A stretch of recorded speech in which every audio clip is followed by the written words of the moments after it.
Alors, on arrive dans Parashat Mishpatim. Mishpatim, donc vous savez que toute cette paracha, ce sont des dinim, des lois du commerce, des lois, on va dire, très sociales. Sociales, on dit comme ça, oui. Donc c'est des lois vraiment compréhensibles. C'est vraiment qui permettent à une société de se maintenir, de se développer, les relations entre les gens, etc. Voilà, donc ça c'est voilà, ce qu'on appelle des sichliot, des misvot sichlit. Ça veut dire compréhensible, intelligente, que même si les Chazal nous disent que même si la Torah ne les avait pas écrites, on les aurait trouvées assez rapidement tout seuls. C'est vrai qu'au départ, c'est parti sur la loi du plus fort, sur des choses comme ça. Et bon, et quand on lit Zola, on voit que ça a quand même mis quelques millénaires, je veux dire, parce que les plus forts ont continué à exploiter de façon abusive et respectaient pas tellement les mishpatim. Donc nous, on s'est habitué, parce qu'on est dans une société moderne, où au moins, officiellement, on applique toutes ces lois-là. Mais en vérité, combien de millénaires il a fallu à ce que la civilisation dans son ensemble, l'humanité, adopte relativement vraiment toutes ces lois déjà en théorie et après en pratique. Donc la Torah a été, si on peut dire, très très très précurseur là-dessus. Baruch Haba. Vous êtes madame?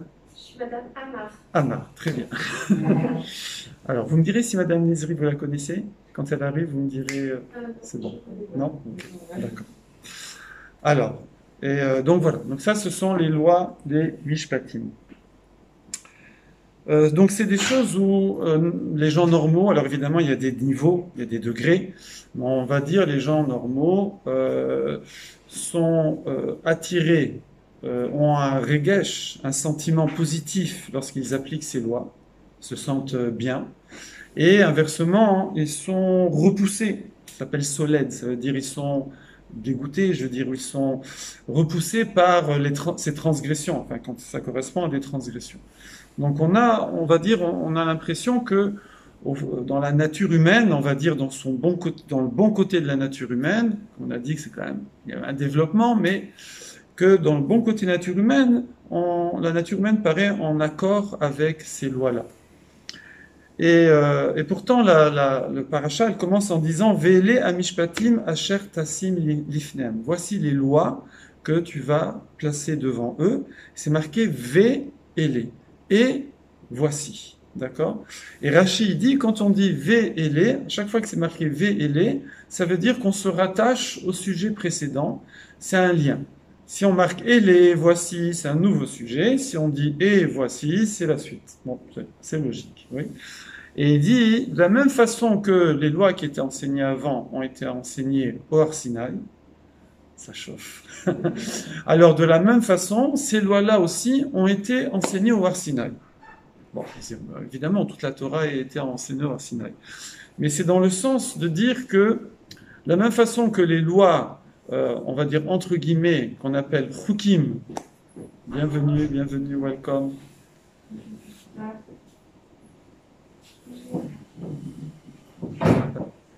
Installez-vous. Plus vous vous approchez, plus il fait chaud. Ici, il fait plus chaud. Ça va? Est-ce que Madame Nezri est parmi vous? Oui, je sentais, c'était bien. Bravo. Voilà. Donc, bon Hashem, on fait le shiur pour la Refoua Shelema, Refoua Tanefesh, Refoua Tagouf, Yosef Ben Zoraï de Myriam Bat Mesodi. Voilà. Donc, j'ai commencé un petit peu, mais je vous résume. Donc, nous sommes dans une paracha Mishpatim. Donc, c'est, comme on l'a dit, les lois sociales essentiellement, très compréhensibles, qui ont été adoptées universellement, au moins officiellement, par toute l'humanité.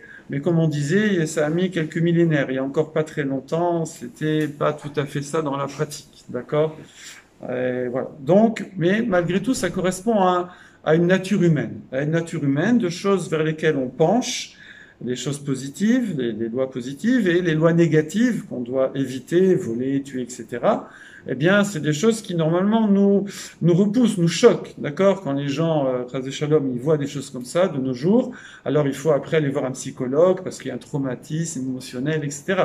Donc ça veut dire que ça correspond à des émotions naturelles. de ne pas voir des choses moches comme ça, d'accord?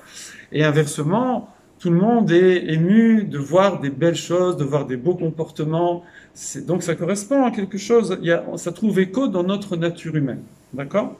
Donc ça, c'est les mishpatim. Et donc on a dit, c'est les misvot sichliot, les misvot qui sont compréhensibles par l'intelligence humaine, mais que l'être humain aurait instauré de lui-même, même si Hachem ne l'avait pas demandé. Mais la paracha nous dit, Ve'ele amishpatim, que ces lois-là, de toutes ces lois de la paracha, qui sont donc, comme on l'a dit, sociales, elles doivent être prises d'une certaine façon, comme les lois qui ont été données à Sinaï de façon plus abstraite, entre guillemets, qui échappent un petit peu à l'intelligence, à la compréhension humaine, qu'on n'aurait pas forcément pensé à instaurer de nous-mêmes. D'accord? Donc ce qu'on appelle les chukim. Donc par exemple, bassar bechalav, mélanger le lait et la viande. Qui y aurait pensé? D'accord? Ne pas manger la cacheroute, ne pas manger certains animaux. Qui y aurait pensé? Le mélange du lin et de la laine.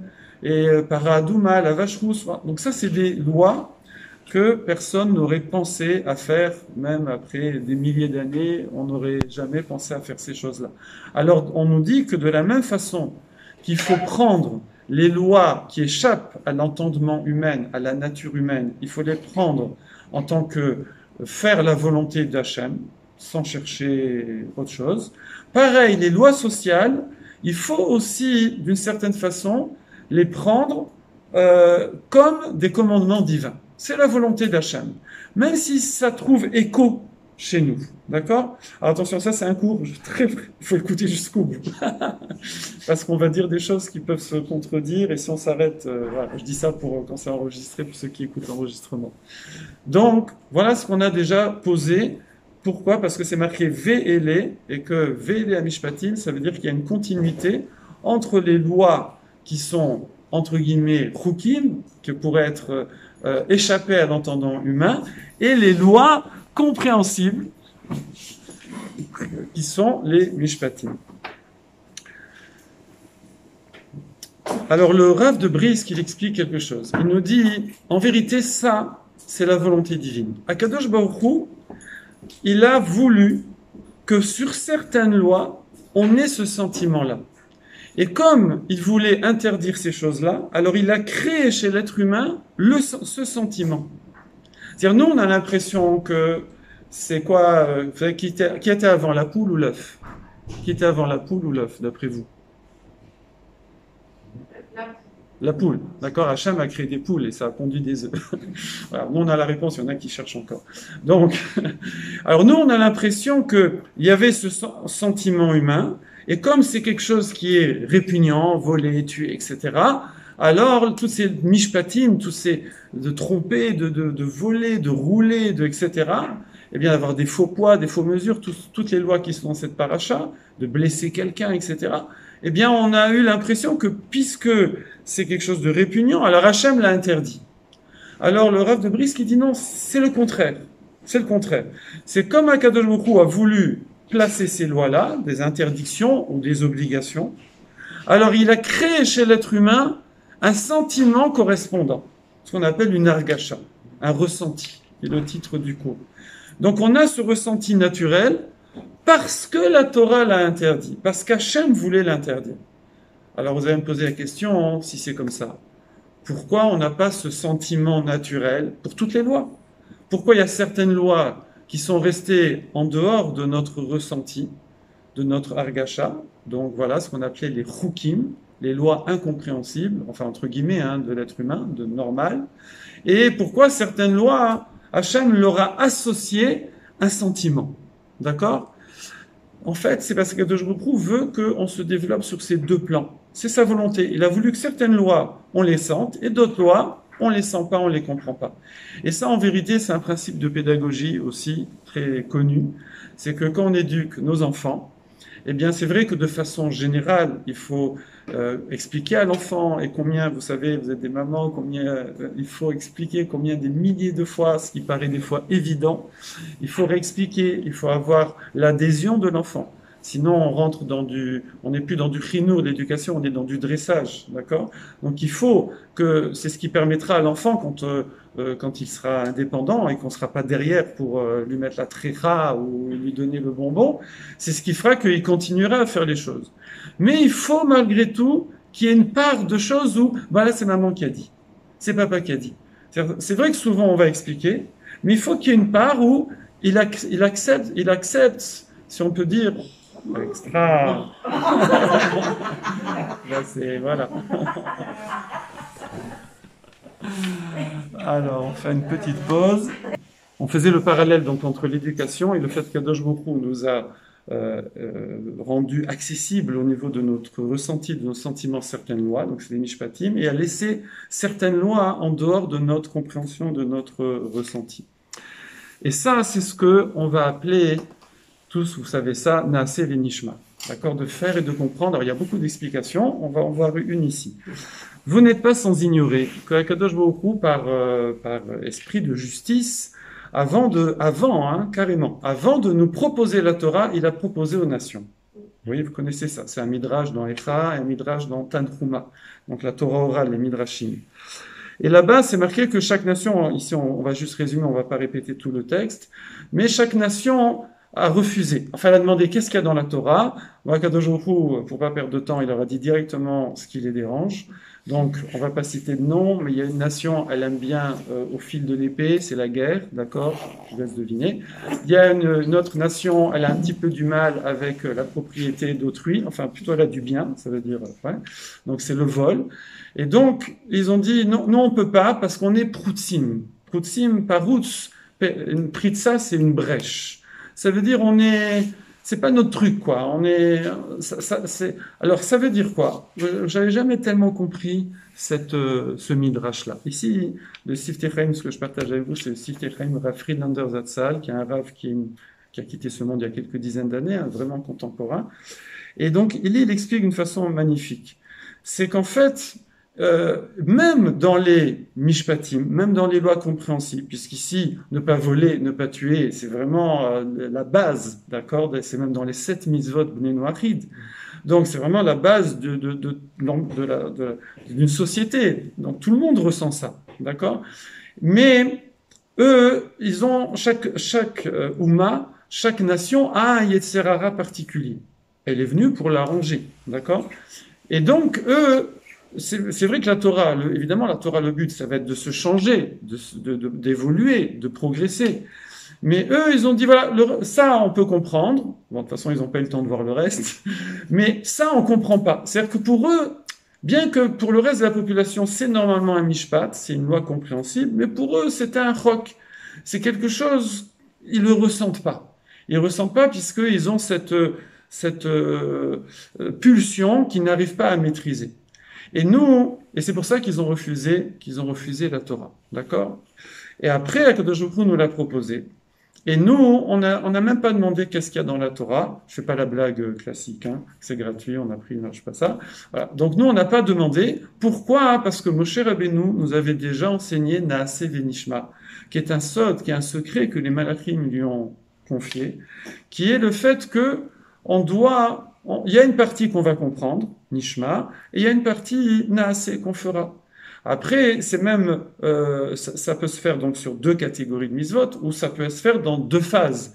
Ça veut dire que il y a une phase où je commence à faire les choses. Si quelqu'un il attend de comprendre par exemple Shabbat ou la cacheroute pour le faire, peut-être qu'il y arrivera, mais peut-être qu'il n'y arrivera pas, parce qu'il se prive de l'aide de passer à l'action, que par l'action il va comprendre, avoir une appréhension de la chose, une compréhension de la chose, et en faisant, la personne, elle va comprendre. En faisant le Naaseh, on arrive au Nishma.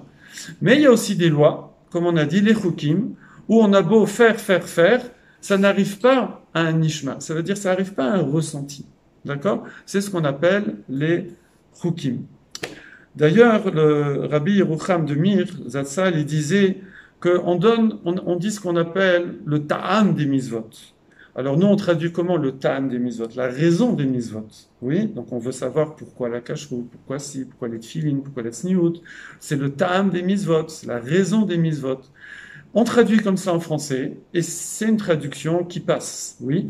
Mais en vérité, le Rav de Mir, il disait, mais ta'am, ça vient de teima, c'est goûter, c'est le goût.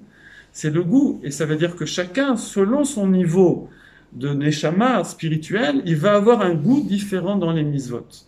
C'est ça dont on parle ici, le goût des misvot qui va se faire en les pratiquant, alors on va ressentir des choses. Donc ça, c'est ce qui a différencié donc les nations du peuple juif.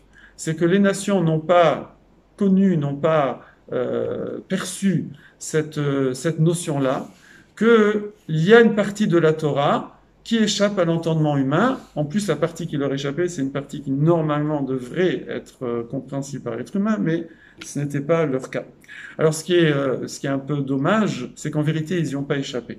Pourquoi ils n'y ont pas échappé? Parce que le Rambam, il dit, dans Ilchot Melachim, il dit que, vous savez que quelqu'un, nous, on n'est pas prosélyte, d'accord? Parce on pousse pas à la conversion. Pourquoi? Parce qu'on est Mamlechet Kohanim, un peuple de prêtres. On n'est pas une religion. C'est quoi la religion juive, entre guillemets? C'est les 7 misvot, Béné, Noar, qui s'appliquent à toute l'humanité. Donc nous, on est un peuple de prêtres. Prêtres, évidemment, on se marie, on travaille et tout, etc. Mais on a 613 misvot, et les gens normaux, entre guillemets, ils ont 7 misvot, d'accord? Mais ces 7 mitzvot-là qui lui permettent d'avoir Olam Haba, d'accord, dans toutes les religions, si on n'est pas du club, on n'a pas la vie éternelle. Chez nous, c'est pas comme ça. Il suffit de faire les 7 mitzvot et toute personne a la vie éternelle. Et ce sera un être humain complet. S'il veut passer à 613, c'est autre chose. C'est s'il veut être moi j'appelle ça maintenant en termes modernes, un coach, d'accord? Il veut être s'il veut être un modèle, oui, un super modèle, on va dire. Mais s'il veut être normal, il fait les 7 mitzvot, c'est tout. D'accord? Eh bien, le Rambam, il dit que ça ne fonctionne, même après que Akadosh Baruch Hu ait choisi le peuple juif pour donner 613 mitzvot, pour donner la Torah, et que la nation ait refusé, que si ils prennent les 7 mitzvot, Bnei Noachid, en tant que révélation au Har Sinaï à Moshe Rabbeinu. Même si elles avaient déjà été données avant, mais maintenant qu'il y a eu Matan Torah, il faut qu'ils prennent ça en tant que volonté divine et non pas parce qu'ils les comprennent. Alors c'est vrai que les 7 mitzvot, ne pas voler, ne pas tuer, avoir des mœurs propres, avoir des tribunaux, etc., c'est des lois vraiment de base de compréhension, mais il faut évidemment on a le droit de les comprendre, c'est normal, mais il faut les accepter pour être un ben noir qui a la vie éternelle en tant que Kabbalah, réception d'Akadosh Baruch Hu, comme Har Sinaï, comme nous les 613, et parce que c'est la volonté divine. D'accord? Alors maintenant, le Rambam, il ramène une discussion, une chakira, s'appelle une recherche chez les philosophes. Alors je vais vous la soumettre et vous allez me dire votre opinion. Travaillez un petit peu aussi là. Vous êtes d'accord? Oui? Alors on y va. Alors c'est quoi la chakira chez les philosophes? On va prendre deux catégories de personnes et vous allez dire c'est laquelle la mieux. Et on saura laquelle la pire. Du coup, facile. Alors, est-ce que quelqu'un qui a une teshuka, vous savez ce que c'est une teshuka? Il y a la tchouchouka et il y a la teshuka. La teshuka, c'est l'envie. D'accord? Il est attiré par ça. Oui? Est-ce que quelqu'un qui a une teshuka, qui a envie de faire quelque chose qui est une avéra, qui est pas bien, une interdit, qui est contre la volonté divine? Oui? Et pourquoi? Parce que c'est dans sa nature. C'est dans sa nature d'être attiré par cette chose qui est négative, oui, contre la volonté divine, et éventuellement sociale. Alors quelqu'un qui a envie de ça, et qui va résister. Il va résister, il ne va pas le faire, d'accord? Ça c'est catégorie 1, on va l'appeler le résistant, ok? Et ensuite, de l'autre côté, on l'appelle le chassid, le pieux. Bon, pieux en français, c'est horrible, mais on va dire le juste, le tzaddik. Et donc, lui, c'est quelqu'un, il a même pas envie. Il a pas envie. Il a pas envie. D'accord? Alors évidemment, vous allez me dire, ben, c'est trop facile, il n'a pas envie. Oui.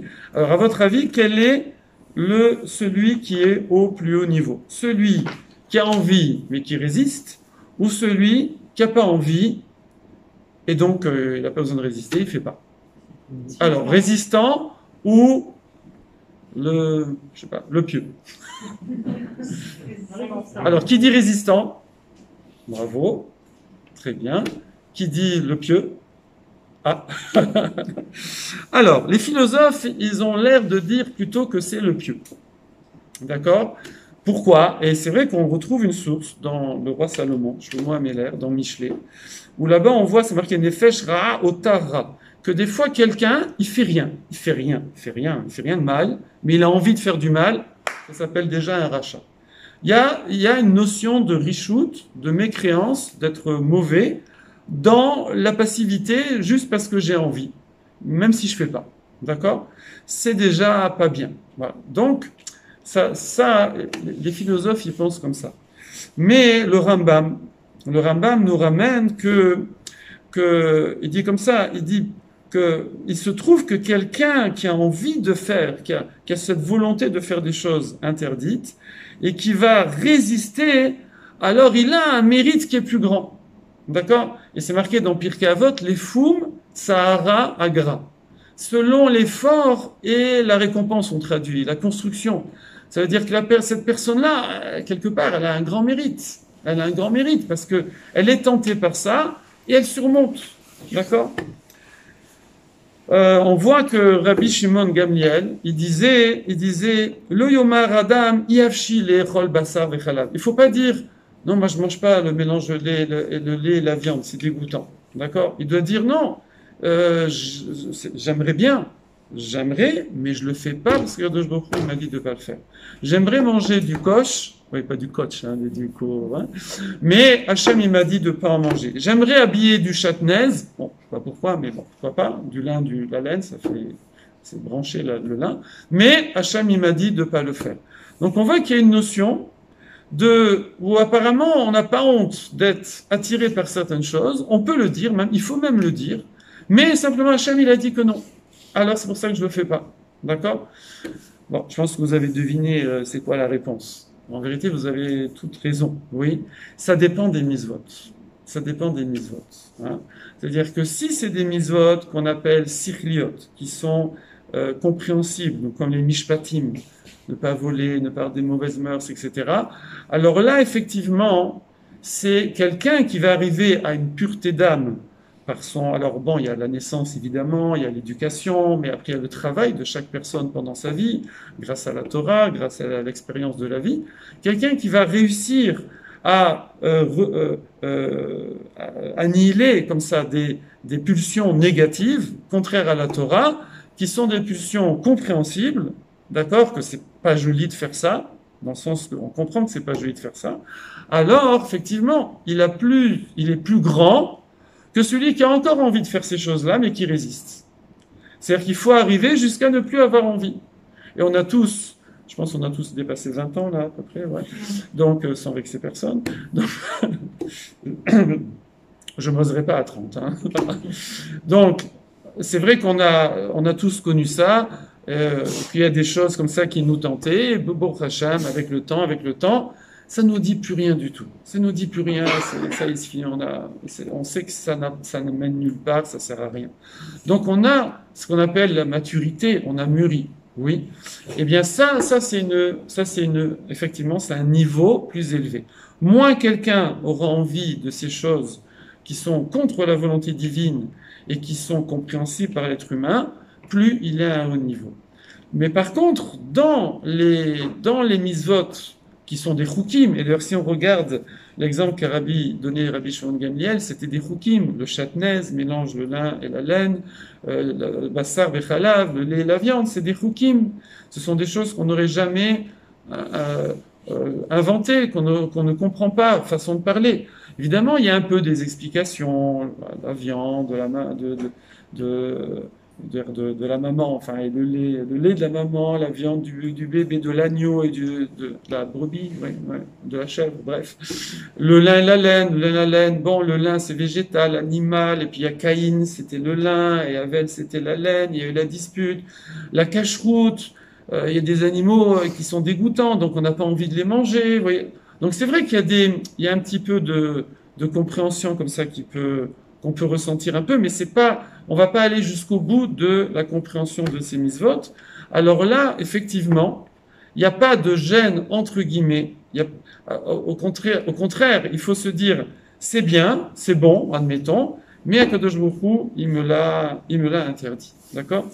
Donc c'est ça, c'est en vérité, il y a deux catégories de mitzvot. Je vais peut-être baisser un peu le chauffage là, ça va commencer à faire chaud. C'est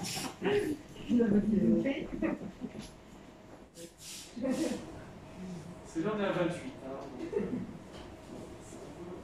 Voilà, en plus il y a les deux branchés, donc je peux pas.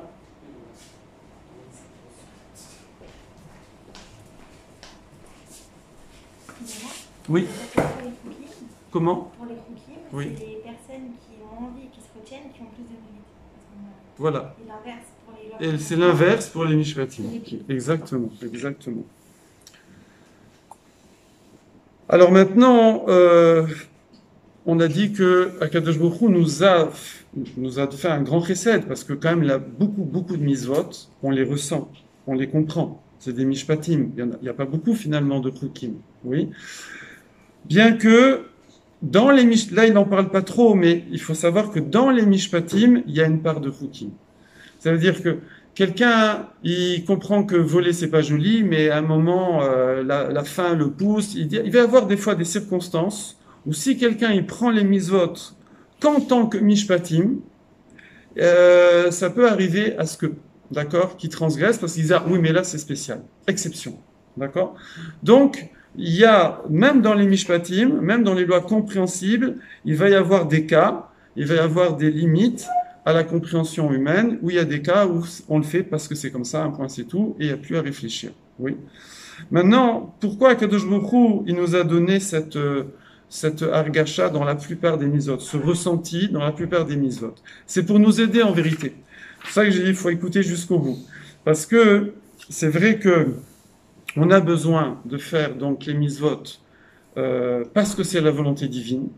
Et on a dit que même les 7 mitzvot noachit, qui sont vraiment de base, pas voler, pas tuer, les mœurs, etc., c'est des mitzvot où même un ben noir, un membre des nations, doit le faire en tant que Kabbalah, réception au Har Sinaï, par Moshe Rabbeinu, et parce que c'est la volonté divine, et pas juste parce qu'il a compris, d'accord, ou qu'il a expérimenté ces choses-là, mais malgré tout, dans la plupart des mitzvot, on va céder du fait qu'on ressent. On va céder de ça. C'est pour nous aider qu'Akadosh Baruch Hu nous a donné ce ressenti. Oui. D'abord parce que vous savez qu'il y a une composante des mitzvot qui est extrêmement importante, qui est la simcha, la joie. Oui. Le Harizal, par exemple, donc a redévoilé toute la Kabbale, tout le Zohar, avec son élève, Raphaël Vital Zatzal, il a écrit que tout son niveau extraordinaire qu'il a atteint très très jeune, oui, eh bien il a atteint grâce à la joie avec laquelle il faisait les mitzvot. On sait aussi que dans la Torah, dans Kitavo, c'est marqué que, Chas Shalom, si quelqu'un il fait les mitzvot, mais il les fait pas besimcha, avec joie, ça perd énormément de sa valeur. Je ne vais pas dire jusqu'où ça peut aller, vous le savez déjà. Donc on voit que la joie avec laquelle on fait les mitzvot, eh bien, c'est un facteur multiplicatif, voilà, parce qu'il y a cateur ou catif. Donc, je vous laisse le choix. Multiplicatif énorme, d'accord? Fois 1000, fois 10 000, fois 100 000, ça change complètement la donne. D'ailleurs, même entre nous, on peut le ressentir. Imaginez que vous demandez, bon, je vais pas faire à votre mari, pas faire d'histoire, mais vous demandez à un de vos enfants de vous amener un thé, par exemple, et il vous l'amène comme ça, sans joie, sans rien, tiens. Voilà, donc ça n'a rien à voir avec oui maman, avec plaisir maman, et vous l'amène et tu veux avoir un petit sucre et trucs et ci et ça. Voilà, non c'est rare, hein, mais on peut toujours rêver. Voilà, non, ça existe. Voilà, donc forcément la simcha avec la joie, ça donne une autre dimension à l'acte, d'accord? Donc c'est pour ça qu'Akadosh Baruch Hu nous a donné ce ressenti. Il nous a donné ce ressenti pour justement faire les mitzvot déjà nous aider à les faire déjà de base et permettre de les faire avec un facteur multiplicatif, avec une dimension qui va être beaucoup plus grande. Et donc si la plupart des mitzvot, toutes les mitzvot étaient des chukim, on n'aurait pas ça. Ce serait très monotone, on serait tous un peu pareils face aux mitzvot. C'est pour ça qu'on va avoir cette argacha là. Alors c'est vrai que cette argacha, ce ressenti, Alors, il y a un premier point. D'abord, il faut pas, évidemment, on doit se protéger, mais il faut pas des fois juger façon de parler, parce que on n'a pas le même Yetzer Hara. Comme on a dit qu'au niveau des nations, il y avait des nations qui avaient un Yetzer Hara spécial du vol ou spécial du meurtre, oui, en temps de guerre, hein, oui, bon, mais quand même, oui. Et pareil chez les êtres humains. La Gemara raconte sur Rav Nachman. Rav Nachman, à l'époque de la Gemara, c'était un Amora. Donc à l'époque donc c'était le 3e, 4e siècle de l'ère chrétienne. Eh bien, sa maman, on l'a prévenu, comme ça, en voyant dans les Mazalotes, que son fils, qui s'appelait Nachman, aurait un mazal de voleur. D'accord? Et on lui a même, elle a trouvé, les Khamim lui ont dit quelle est la troufa, quel est le remède à ça. Il fallait qu'il ait toujours bien la tête couverte, depuis petit, si vous voulez. D'accord? Et donc, effectivement, c'est ce qu'elle a fait. C'est ce qu'elle a fait. Et il raconte lui-même, enfin, la Gemara raconte sur lui qu'une fois, il était sous un figuier qui n'était pas à lui. Et donc, sa coiffe est tombée, il s'est retrouvé découvert, et il a eu envie de manger une figue. Donc, on voit qu'il y avait comme ça, effectivement, on voit que chaque personne, elle va avoir un Yetzer Hara particulier, mais Akadosh Baruch Hu va lui donner les instruments pour le surmonter. D'ailleurs, Rav Nachman, il est devenu Av Beddin, c'était le chef du tribunal. On peut pas, chez nous en tout cas, on peut pas faire mieux, parce que les chefs de tribunal, il y a des juges, on n'en parle pas. Mais, surtout à l'époque de la Gemara, c'était effectivement quelqu'un qui était d'une justesse irréprochable. Donc on voit que chaque personne, on va pas avoir le même profil de Yetzer Hara. Il y a des choses sur lesquelles nous, on va regarder ça, c'est de la théorie, je veux dire, ça nous dit rien du tout.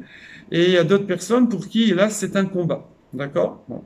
Et ça, je parlais dans les Mishpatim, je parlais pas dans les Chukim, je parlais dans les lois que, normalement, tout le monde devrait ressentir, devrait être poussé par ces choses pas jolies, ou attiré par les choses qui sont bien. D'accord? Alors, donc, il y a comment dire, au niveau de la Neshama, on arrive déjà avec un profil, genre de capital, oui. On arrive avec un profil, avec du positif, avec du négatif, mais Akadosh Baruch Hu nous donnera tous les moyens de bonifier, développer notre positif et surmonter le négatif. Mais on n'a pas le même, on n'a pas les mêmes Yetzer Hara. Maintenant, ça c'est sortie d'usine, ça veut dire à la naissance. Oui. Après, évidemment, il y a le chinour, l'éducation, la famille dans laquelle on va naître.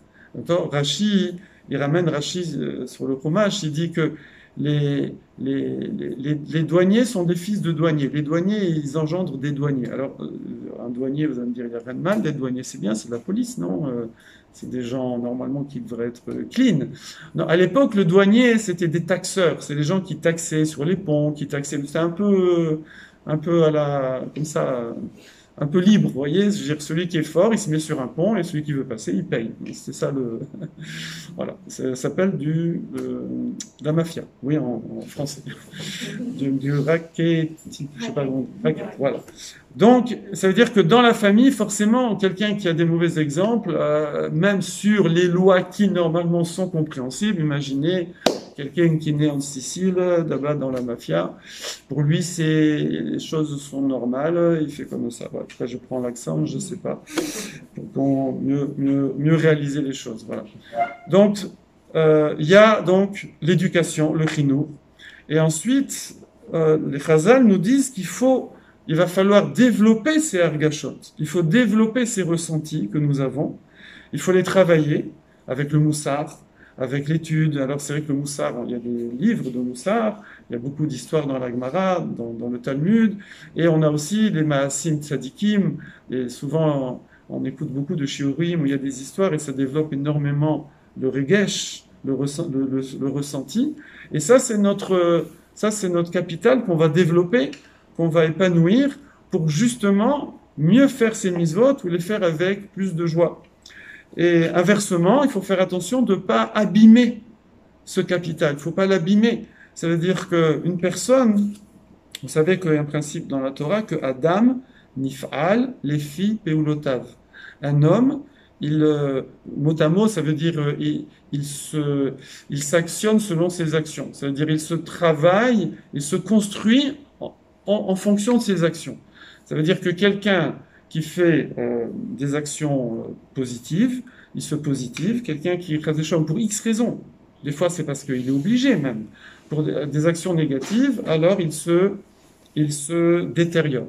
Le Rav Chaikin Zatzal, par exemple, raconte qu'il a été prisonnier de guerre. C'est comme ça qu'il a été sauvé de la guerre, Mina Shamaim. Donc il est parti dans les camps de prisonniers. Alors les prisonniers de guerre, c'est ces lois de Genève. Bon, ils n'ont pas appliqué pour tout le monde, hein, évidemment. Mais bon, ils ont fait, Zarma, quelques camps comme ça de prisonniers, où ils avaient des conditions, on va dire, voilà. Et ils les utilisaient pour travailler aussi. Et lui, il devait travailler sur une machine qui fabriquait des munitions, qui allait servir à tuer des gens. Donc ça veut dire, il était forcé à faire un acte négatif. Alors il s'est mutilé pour ne pas travailler sur cette machine. Il dit, même quand on est obligé, il y a des actes qui sont, s'ils sont négatifs, ils vont abîmer le regesh de la personne. Ça, c'est les actes. Évidemment, nous, ça c'est un problème de notre société. Il y a même quand on fait rien, simplement quand on regarde, d'accord? Comme on nous dit que quelqu'un qui voit Sotab et Kilkula, quelqu'un qui voyait à l'époque du Beth Amikdash une femme qui avait été soupçonnée de faire des choses pas bien et qui buvait, etc. Donc quelqu'un qui voyait cette procédure, alors on dit qu'il faut qu'il fasse nazir, pendant un certain temps, qu'il se prive de vin. Oui. Pourquoi? Je veux dire au contraire, il a vu que c'est pas joli. Cette femme-là, forcément, en public comme ça, quoi qu'il arrive, qu'elle est fautée ou pas fautée, mais rien que le fait d'être soupçonnée, rien que cette procédure était très humiliante. Donc le fait de voir ça, ça devrait déjà le dégoûter. Oui. Non, parce que maintenant, il a vu, c'est dans son monde. C'est dans son monde. C'est pour ça que même les non-juifs, ils mettent, enfin, moi j'ai connu ça quand j'étais gamin, ils mettaient le 10 là en bas, ou le carré blanc. Avant c'était le carré blanc. Comme ça, il n'y a pas d'âge. Bon. Donc, et après, maintenant, ils mettent des âges, 10, 14, 16, 18, etc., 24, 32, non. Donc, ils mettent des âges parce qu'ils sont conscients qu'il ne faut pas que les enfants, ils voient des choses dégoûtantes à un certain âge parce que ça va les abîmer. Oui. Et donc, nous, on est dans une société où, hélas, il y a beaucoup d'occasions de voir des choses. Hein, tous les médias, je dirais même dans la rue, maintenant, il n'y a même pas besoin de regarder la télé ou Internet, je dirais. Maintenant, même dans tous les magasins, là en face, il y a des panneaux, ça j'ai jamais compris. Qui c'est qui va se mettre sur le trottoir et qui va regarder la télé dans le magasin en face, là, par exemple? Enfin, je vise personne. Personne dans le magasin en face, non? Je vais pas me faire. Comment? C'est pour les gens de l'immeuble en face. Ah ouais, ils se mettent à la fenêtre. Bon, je pense qu'ils ont ils ont leur ordinateur ou leur télévision. Maintenant, la télé, c'est plus rien. Voilà. Donc il y a des images partout. Et ça, forcément, il faut se protéger. Il faut se protéger de ça, protéger nos enfants. Parce que forcément, ça abîme l'ergachot. Ça abîme ces sentiments qui, normalement, ils sont... Alors on dit que c'est variable selon les personnes, mais en général, les sentiments de base qui sont sortis d'usine, qu'on a en nous, qu'Akadosh Baruch Hu nous a mis dans notre teva, dans notre nature. Or ça peut s'abîmer. Ça peut s'abîmer, et donc il faut le préserver. Et ici, on a un exemple qui donne le Siftei Chaim, qui est très... Quelle heure est-il ? Il est 10h30, 9h30, 10h30. Voilà. Ça se passe très très vite. Là. J'ai l'impression que j'ai commencé il y a 10 minutes. Je me suis dit, mince, un quart d'heure de cours, ça va pas. Alors, ici, le Sirem donne un exemple extraordinaire, quelque chose qu'on a toujours eu un peu de mal à comprendre. Vous savez que les premières makotes, les 3 premières makotes, Dan, Sephardeim, Kinim, Moshe Rabbeinu les a pas fait. D'accord? C'est pas lui qui a frappé le Nil, ou frappé pour qu'il y ait la grenouille, ou frapper le sol, la poussière pour que ça crée des bestioles, là, des kinim. Oui. Pourquoi? Parce que Moshe Rabbeinu il a été protégé. Il a été sauvé par le Nil, protégé par la terre. Et donc, on appelle ça la mida de Hakaratatov. C'est une mida, un trait de caractère, la reconnaissance, qui est normalement naturelle chez tout individu.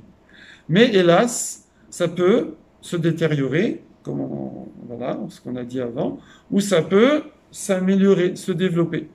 Et là, on nous dit que Moshe Rabbeinu donc ne devait pas frapper le Nil qui l'a sauvé. D'accord? Pourquoi? Parce que c'est un manque d'Akaratatov. Alors évidemment, les Chachamim demandent, ils disent, mais le Nil, c'est pas une personne, il ressent rien. Le sol, la poussière de la terre, elle ressent rien. Donc, où est la Karatatov? Où est la reconnaissance vis-à-vis d'une personne? On comprend. Mais vis-à-vis de quelque chose d'inerte, on ne comprend pas. Oui? Comment vous comprenez, vous? Bah, si on a de l'altératatov pour quelque chose de matériel, Oui. a fortiori, on aura pour une personne, pour alors c'est vrai que si déjà pour du matériel, mais le problème c'est que c'est pas logique d'avoir pour du matériel. Il dit comme ça, il dit c'est pas cycli, c'est pas, on va pas dire c'est bête, mais il n'y a pas d'intelligence là-dedans, c'est incompréhensible. Comment le fait d'avoir une reconnaissance qui n'est pas compréhensible, ça va m'aider à développer ma reconnaissance compréhensible, normale. Il n'y a pas de... Alors, je vous donne la réponse. Voilà. Rav Israël Salanter, il dit comme ça, il dit, ben oui, effectivement, c'est pas compréhensible, c'est pas intelligent, oui, et effectivement, le regesh, le ressenti, pour ça que au début on a mis vraiment l'accent sur, comment dire, qu'il faut faire les choses parce que Akadosh Baruch Hu nous l'a dit, oui, même dans la partie compréhensible, mais ça peut arriver que parfois, on va mettre du regesh là où il n'y en a pas. On va mettre du ressenti là où, d'après la logique, il n'y en a pas du tout. Donc là, c'est vrai, d'après la logique, il n'y a rien à ressentir. Oui. Mais, ben voilà, on ressent. On ressent comme ça. C'est pas logique. C'est pas intelligent. Il dit comme ça, c'est Rav Dessler qui dit ça. Oui, Rav Dessler Zatzai. Mais la personne, si elle brusque ce ressenti qui est un peu bête, si je puis dire, eh ben ça va abîmer, ça va jusque-là, ça va un peu abîmer. Bon, on retrouve ça peut-être chez vous aussi, mais chez des enfants en particulier. Je veux dire, la vieille paire de chaussons, oui, que votre fille, enfin moi je parle toujours des filles, bon, j'ai des filles, mais peut-être les garçons, je sais pas, les garçons peut-être un peu différents, mais elle veut pas la jeter. Elle veut pas la jeter parce que c'est la paire de chaussons qu'elle a mis. Ou vous savez, une de mes filles, le pyjama, on l'a raccommodé, je sais pas combien de fois. Les pieds ils ont traversé après parce qu'elle a grandi et on rajoutait des trucs et tout. Ou une de mes filles, elle avait la couverture, la petite couverture, vous savez, là qu'on gratte là. Alors, mais seulement elle s'abîme parce qu'elle traînait partout. À la fin, on l'a réduit. À la fin, c'était un mouchoir. Mais c'est comme ça jusqu'au bout. Pourquoi c'est l'enfant, il a comme ça il fait pas entre guillemets la différence entre l'objet et l'être vivant. Oui, moi ça me console parce que je vais toujours raconter un petit truc personnel. À un moment, je me suis senti bête, oui, parce que j'avais un vélo, c'est pas celui-là là, j'avais un vélo que j'ai gardé pendant peut-être 5 ou 6 ans. Et là, bon, Hachem, j'ai le bonheur, je profite pour remercier Rav Israël Schnior, j'ai le bonheur d'être ici full time toute la journée et puis d'aller un peu à droite à gauche en mission. Mais avant, j'étais en électron libre. Ça veut dire que je faisais des cours partout, j'avais pas de bureau. Mon bureau, c'était mon téléphone. Et donc, je faisais tout en vélo. Et donc, c'était là, j'allais le matin ici, l'après-midi là, dans tous les coins de Paris. Ça m'est même arrivé de laisser mon vélo la nuit. Parce que des fois on me raccompagnait en voiture dans des quartiers un peu loin, et c'était nuit, il faisait tard, en hiver, je sais pas quoi, on me dit allez, je faisais des cours des fois chez les gens, allez, je te ramène, je laissais mon vélo et jamais arrivé pendant 4-5 ans. Une fois même, je suis allé dans ma cour, comme ça, intérieure, je lui dis c'est pas vrai mon vélo, on m'a pris mon vélo. Et en fait, j'ai cru que, des fois je mixe vélo, métro, et j'ai cru que j'étais allé à pied ou en métro, et j'ai laissé mon vélo Place de la République pendant 3 jours et 3 nuits. Et je suis retourné, je me suis souvenu, je suis allé là-bas, il était là. Et voilà qu'un jour, pourtant dans un beau quartier, un matin à 11 heures du matin, je vais faire un cours chez quelqu'un, je ressors, les 2 câbles coupés, plus de vélo. Je vous assure, j'allais pleurer. C'est pas le vélo, c'est pas la valeur du vélo, en plus c'était vieux, je veux dire, il n'y avait plus rien. Mais je veux dire, j'ai partagé tout ça avec lui. C'était comme une personne. Et là, vraiment, ça m'a jamais fait ça à ce moment-là. Je me suis senti bête, oui. Et ben, avec ça, ça me console, je comprends. Je comprends. Ça veut dire que Moshe Rabbeinu, le Nil, en plus il était bébé, donc, mais c'est juste qu'il reconstitue la scène. Il a été sauvé par l'eau. S'il prend le bâton et qu'il tape l'eau, il n'y a rien de logique, il n'y a rien d'intelligent. L'eau ne sait pas, et en plus l'eau elle est passée, hein, l'eau du Nil qui l'a sauvé, c'est 80 ans après. Hein. Eh ben non, il peut pas taper l'eau. Il peut pas taper l'eau, ça va abîmer quelque chose chez lui. Les enfants, ils font un petit peu ça. Par exemple, quand les enfants sont en vacances, ça peut arriver qu'on dit au revoir à la maison, on dit au revoir à la mer. Ouais, tout à fait. Parce que c'est vrai, on a profité, tout à fait. C'est vrai, c'est vrai. Et des fois, les enfants, ils disent au revoir au lit, même leur tout chambre. à fait, tout à fait. Et ben ça, il faut pas prendre ça comme quelque chose de bête. Au contraire, ça éduque l'enfant. Ça éduque l'enfant à développer, donc ici, des argachotes, des sentiments positifs. Voilà, donc, voilà ce que je voulais partager avec vous. Donc, effectivement, il y a dans la Torah une partie qui est Chukim, dépasse l'entendement humain, la logique humaine, oui. Cette partie-là, on l'a fait parce que c'est Hachem qui nous l'a demandé. Et alors, c'est vrai que malgré tout, comme on a dit sur cette partie, les sages on nous ont donné un peu des notions. On a dit la cache-route, je vais devenir ce que je mange, donc je vais pas manger des choses sales ou des choses violentes parce que ça influe le caractère. Donc il y a des débuts, mais c'est pas la, entre guillemets, la vraie explication et on l'aurait jamais trouvé tout seul. C'est-à-dire qu'on n'aurait pas inventé ces lois de nous-mêmes. Inversement, il y a des lois qui sont des lois logiques, compréhensibles, comme toute la paracha, les mishpatim. Mais on a dit, premièrement, c'est des lois où il faut aussi les faire parce que c'est la volonté d'Hachem, comme ça. Comme les lois Arsinaï, d'accord? C'est comme ça, Hachem nous a dit, parce qu'il y aura des cas où on risque de faire des calculs. Donc, pas de calcul, on prend ça en tant que Kabbalah, comme les Chukim. D'accord? On accepte parce que Doshvou nous l'a demandé. Mais, quand même, puisque Hachem nous a créé ce sentiment, et il nous l'a créé parce qu'il voulait interdire ces choses. Et il n'a pas créé ce sentiment dans les autres lois parce qu'il faut qu'il y ait un peu avec compréhension, et il faut qu'il y ait un peu, enfin il y a beaucoup avec compréhension, et il faut qu'il y ait un peu sans compréhension. Parce que le un peu sans compréhension va nous aider à faire le reste aussi avec les différents niveaux, sans compréhension au début, Naasé, et après Nishma. Donc on a besoin de ça, comme un enfant. Un enfant, on a dit, il a besoin de faire une partie par adhésion, par compréhension, en expliquant, mais il y a des choses, en plus surtout un enfant, qui correspondent pas des fois à son niveau de maturité, de compréhension, donc il faut qu'il accepte les choses parce que c'est maman qui l'a dit ou papa qui l'a dit, et puis voilà, c'est comme ça, la Torah l'a dit. Donc, on doit jouer sur les deux plans, et ensuite on a développé avec le Sifkei Chaim le fait qu'il faut déjà pas juger les casse-routes, les gens qui n'ont pas le même profil de Yetzirah que nous, mais tout en se protégeant évidemment, mais en même temps, il faut essayer d'épanouir et de protéger ces sentiments qu'on va avoir qui sont pas du tout égaux chez toute la population. Il y a des gens qui sont extrêmement sensibles au vol, à la violence, à blesser. Il y a des gens chez qui c'est impensable de blesser quelqu'un, de dire un mot de travers, et il y a des gens qui ressentent pas ça, d'accord? Donc nous, on doit développer ça, protéger, développer, et on a souligné aussi le fait que on est dans une société qui, hélas, est très agressive à ce niveau-là. Très agressive, pourquoi? Parce qu'on est matraqué d'images qu'avant personne ne voyait. Quelqu'un, avant, normal, de toute sa vie, il allait jamais voir quelqu'un passer à trépas devant lui ou frapper quelqu'un, ou il allait jamais voir toutes les horreurs que les gens peuvent voir. Le pire, c'est les gens, enfin, encore une fois, je juge personne, hein, mais c'est les personnes qui disent des fois, bon, moi je regarde que les informations. Les informations, c'est pas, je veux dire, mais les problèmes des informations, c'est que ça. C'est que des horreurs. Donc, quelqu'un il voit toutes les informations, il y a de quoi déprimer. Moi, je vous avoue, je veux dire, même la radio, j'écoute pas. C'est fini, je vois loup. Des fois, ma femme, elle se tient un peu au courant. Des fois, je rentre comme ça. Je sais pas si elle va écouter, tu me pardonnes, chérie.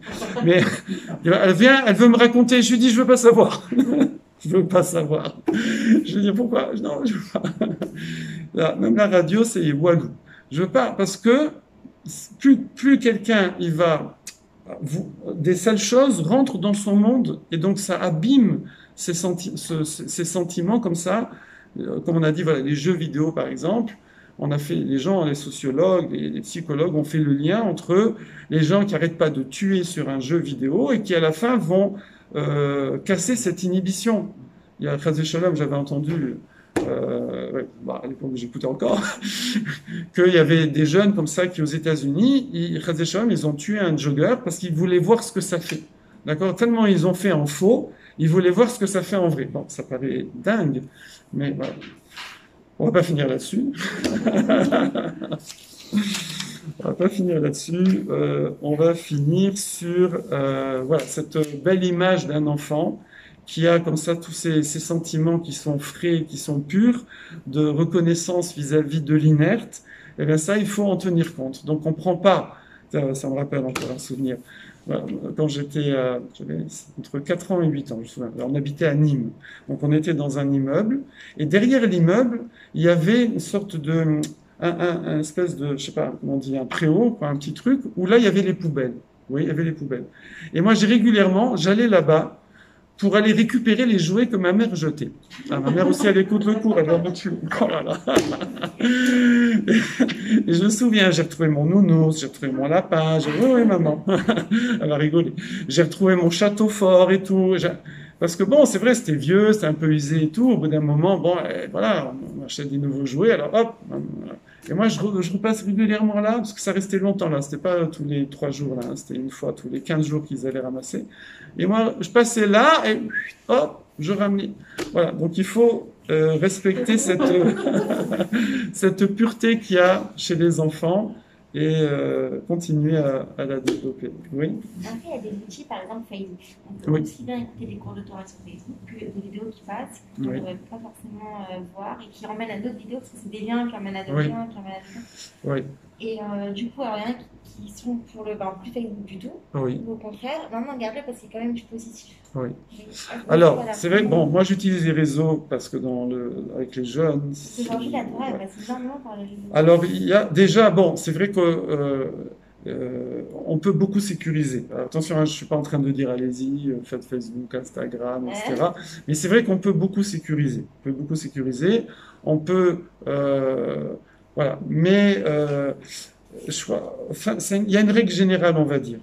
Si une personne, parce qu'en plus c'est différent les femmes et les hommes, c'est pas pareil. Puis ça dépend de l'âge, ça dépend de plein de choses, vous voyez.